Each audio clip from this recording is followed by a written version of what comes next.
Night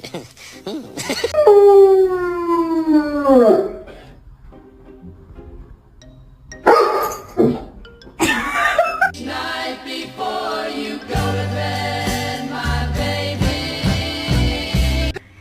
What will it be, Mr. Bond?